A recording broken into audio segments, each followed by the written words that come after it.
right, well, here we are in week 6. These things always seems like they just go faster and faster as the weeks go along. So welcome to week 6. What we're going to tie is a CDC parachute Adams. And so let's just get started. I've got a size 12 dry fly hook in the vise. Thread I'm using is 8/0 uni and iron gray. And I'm just going to start my thread, a couple bodkin widths behind the eye. I'm going to work my thread back to where I want to start my parachute, which is about 3 bodkin widths back. Pretty close. And we can trim out our tag. Next, what we need to get is our parachute post. The one I'm using is just from Wapsi. It's a size medium, made for a 12 and 14 size hooks. You can get them a little bit smaller if you want to try this on smaller flies. And so what we want to do is I want to angle this in front of the camera. I want to angle this at about a 45-degree angle cut, coming right off that tip, something about like that.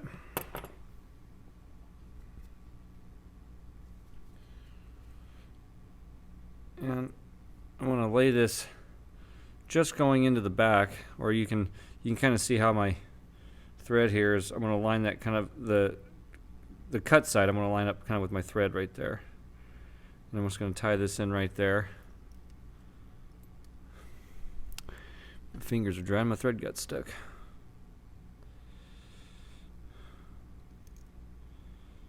And I'm just going to put a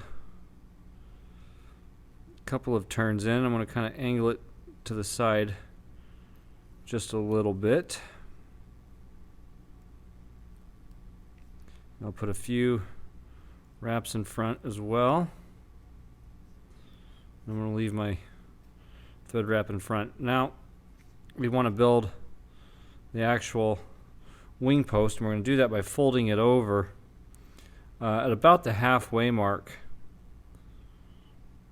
I'm trying to get my thumb out of the way. So about something like this. And we kind of want these angled off to the side, just a fuzz, so that we kind of build a rainbow over the hook shank. And I'm just going to tie this in here. You want to make sure you don't let this slide down and underneath. So after you get a few wraps in, you want to kind of play with it to make sure you have it something like this, and then you can kind of see through that little gap, and then the eye should be sticking through.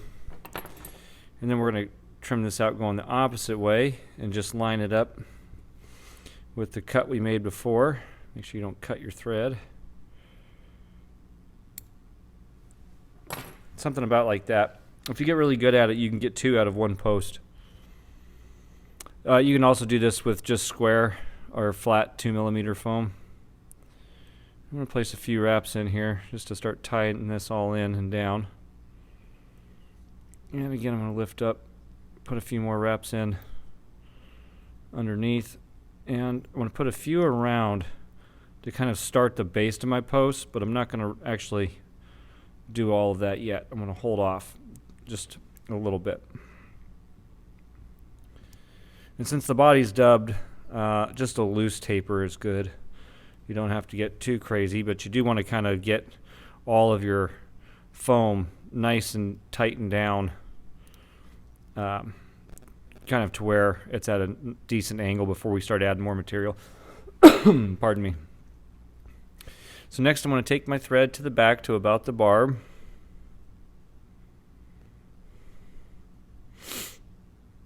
And we're going to add our tail. So for the tail, I'm just using 2 colors of Coq de Leon. I'm going to use a brown and a gray, or I'm sorry, a grizzly color. And for those of you who got a material kit, I do apologize. I misdyed the brown, and I didn't catch it until afterwards. I dyed it looking at a regular Adams instead of the CDC color we were going to use. So that's my fault. So these tips here don't align quite right, and I think I've already showed the one way where you can kind of bend the curves over and stuff. So if that way doesn't work for you, there's another way I do from time to time.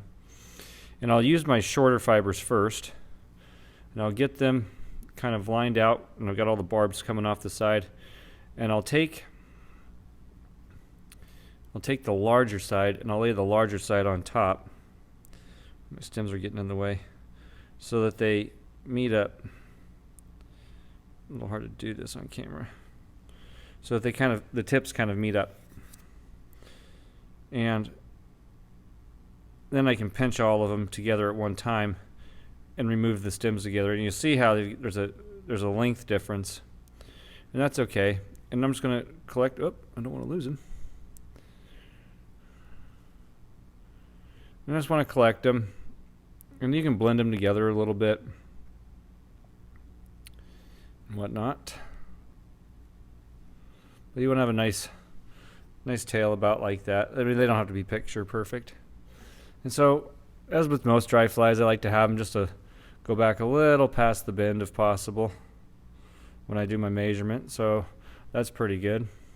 Transfer the distance to my left hand, put it right on top of my thread. I'm going to do a couple of turns over.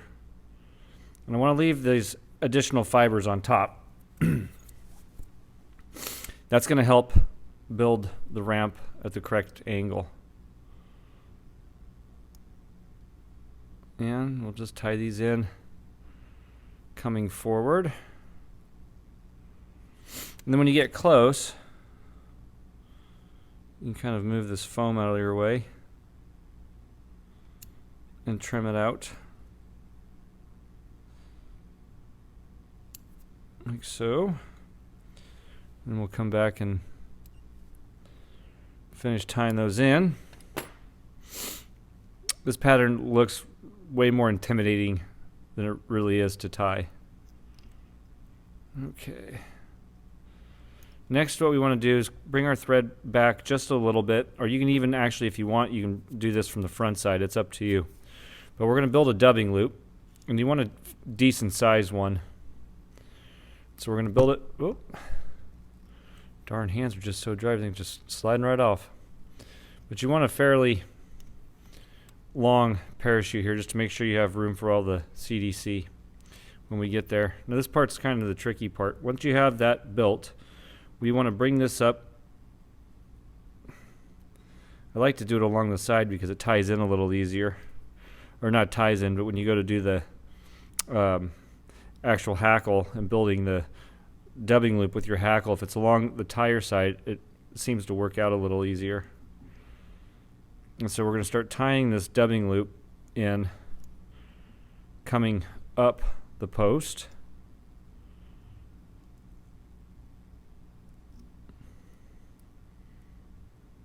And if your wing turns, and all that, and it's facing sideways, that's okay too. It can take a little practice.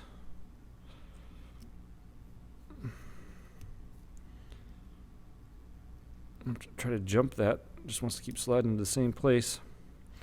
There we go. And we're going to bring this up as high as you want that CDC to start at the very top. Yeah, get back on my side.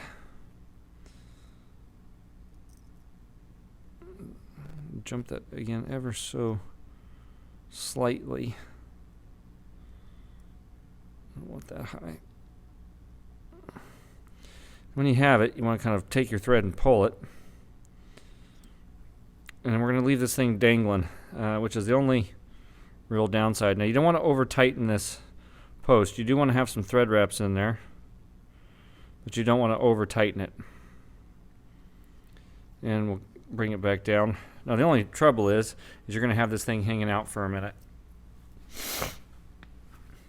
Next, I'm going to get my rib, and it's up to you what you want to use for a rib, or if you want to have a rib at all. And I'm just going to take this rib, I'm going to tie it in on my bottom side, kind of where that taper starts on the bottom side, just to help fill up the gap. So I'm going to let that roll under. This part can be a little tricky just because that parachute post and the dubbing loop are in the way. but it can be manageable. It'll take a little finesse. And I'm going to start working this to the back and just kind of tightening up the body wherever the body needs to be tightened up a little bit. And we'll bring this right onto the back on the bottom side.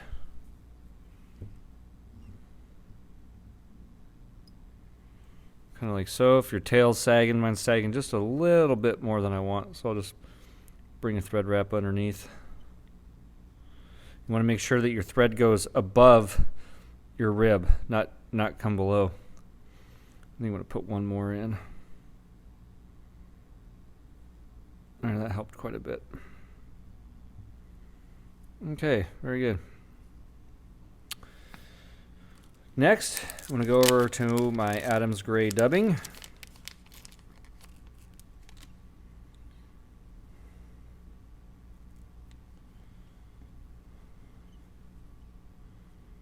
And we'll dub this coming forward up to the wing post.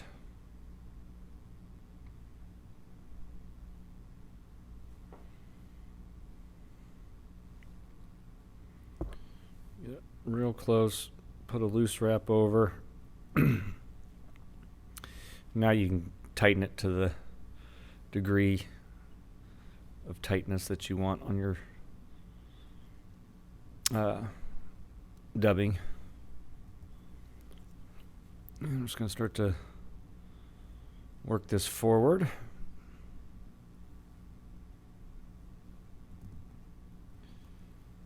This kind of gets into a little bit more intermediate tying, but as always with week 6, I try to do something a little bit more challenging to, 1, give you a chance to see if you can do it, and then 2, give you something to kind of work for, set goals towards, if you can't seem to do it just yet. Okay, we'll just tie that off. Now, I'm going to bring my thread to the back. I'm going to rib this fly. Coming forward.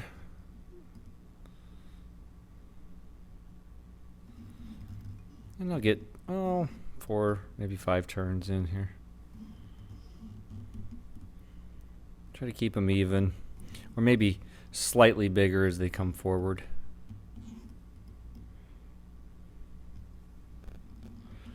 And as always, I like to tie that off on the bottom side. And some of this here is going to get covered up with the thorax dubbing anyway.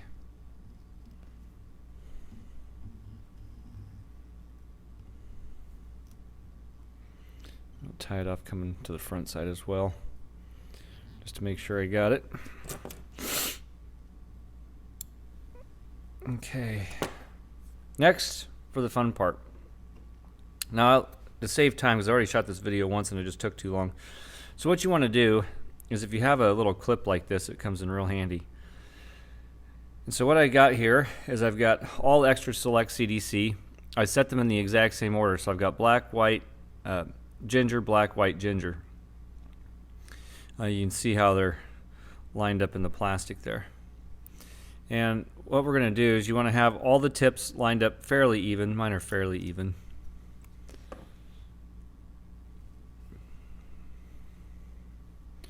Whoops. Forgot to wax my dubbing loop. I better do that real quick before I make a mess of something and have to shoot the video again. You do kind of want to have some wax on this dubbing loop on the inside. That CDC is ready and able to blow around and blow right out of this thing. This is the, just messing with the post part is really the tricky part here. Other than that, this parachute's about the easiest parachute I've ever found to tie. Okay.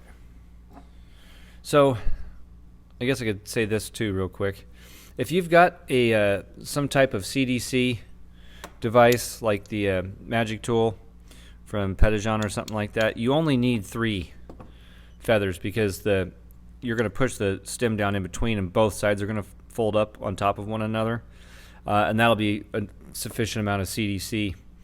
But since we're going to put this in a dubbing loop, we're only going to cut one side of this away, leaving the other side. So 6 feathers should equal 2 flies. Oops. Trying to get my fingers to work here without losing my dubbing loop. So let me prop this open for just a second.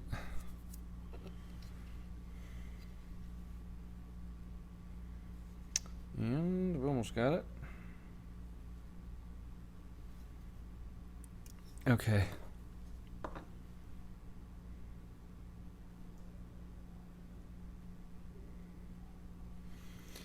All right. Now let me get my dubbing spinner out of the way for just... Actually, you know what? I'm just going to leave it in there. You can twist this up by hand or with a pair of hackle pliers, or you can spin this up with a dubbing spinner. So what you want to do is get all those stems lined up on top of one another really close.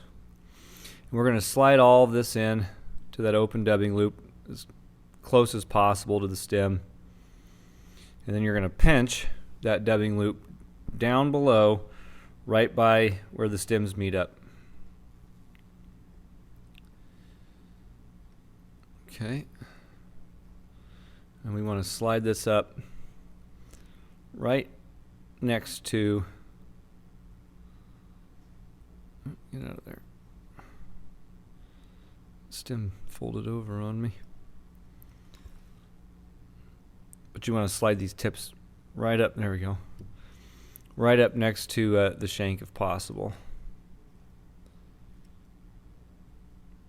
And you can also do this afterwards, after the fact. So what you need now is a long pair of scissors, which I did. There they are. I was going to say I did have them just sitting here. I checked.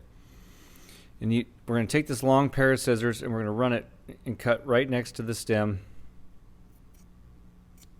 and trim that side out. And make sure you save those, because you can use that for another fly. Now, since I'm using the weighted dubbing spinner, and you can kind of see how I've got everything cut, now I'm just going to go ahead and spin the dubbing spinner up and let it fly. You want to make sure these are in there nice and tight. Okay. Now I'm going to take my hackle pliers and put them on right behind where the CDC is. You want to try to make sure that you're on actual thread and not the CDC itself, because the CDC can slip out once you've trimmed this out. Or your hackle pliers will slip off, I should say. My wing kind of fell over. That's okay. Now next, we're just going to go ahead and start to wrap all this. Now, every time you wrap this, you make a full turn, take everything and lift up. So full turn, lift up, full turn, lift up, full turn, lift up, full turn, lift up, until you've ran all the way out. Okay. And now we can actually just tie that stem off. Maybe. There you go, a little pinch. We'll get it this time. We can tie this guy off and fold it over itself just to make sure I've got the solid connection. Okay, we're about halfway home here, or a little over halfway home, I should say. Now I gotta find it. Now we're just gonna trim out the extra. So with all this CDC, we're gonna leave all of this sitting up like so. And if the stems, or if the wing posts give you a lot of trouble, you can actually glue them in place if you need to, after you've, not in the beginning, I should say. I should have mentioned that before. So what we're going to do next is bring our thread back to the back of the thorax here. Okay. And now, just for fun, I'm going to put in some thorax dubbing. Oh, my rib went out of line. Well, that happens. So for the thorax, I'm going to use the Hair's ice dub. I always get tongue twisted on that gray.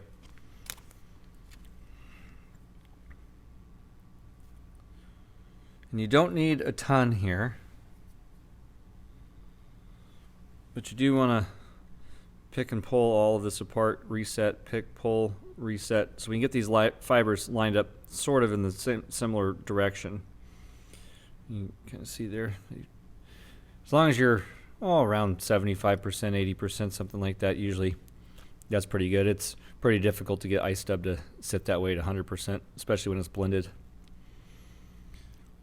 Actually, it's probably a little bit easier when it's blended than just ice dub, but nonetheless. Okay. Now, I'm kind of work both hands here. I'm just going to bring one turn over. Now I can tighten this all up real tight. And we can start to work our thorax.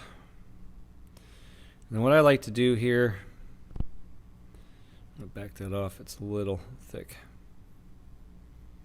I'm going to try to keep your noodle pretty thin here. What I like to try to do is bring a wrap over and then figure eight it around into the back. And then what that does, you may need to do this a couple of times, but what that ultimately does is it allows you to cover up the sides of your thorax.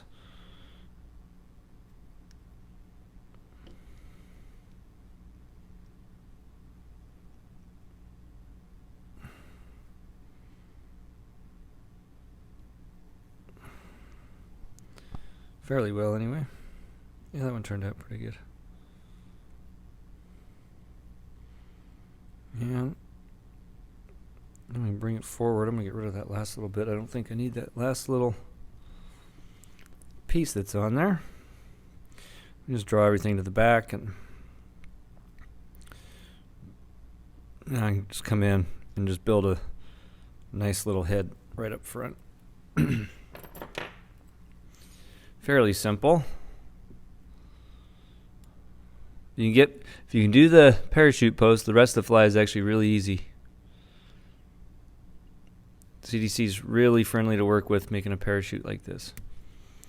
Okay, and now if you want to glue your head or whatever, you want to do that now.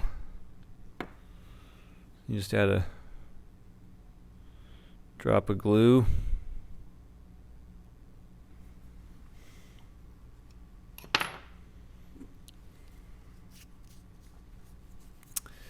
Okay, now to trim the CDC to size, all the fibers should be going up like so. If I can do this with the camera in the way. You're going to, I can, but my thumb's in the way and you can't see what I'm doing. See if I can do this opposite-handed. You're going to, there we go. You're going to push all of this CDC up to the top, and then what I'll do is I'll place my nails right at the top of that the post. And I'll come in with my pair of scissors and trim. These scissors are toast. I don't know why I grab them. Habit, I suppose. But you're going to go in there and trim all that CDC out at the same point. So you've got something like that. Now as you bring this down, you should open up and you should have a relatively even parachute going in every direction all the way around. You can kind of tease it out as needed and whatever.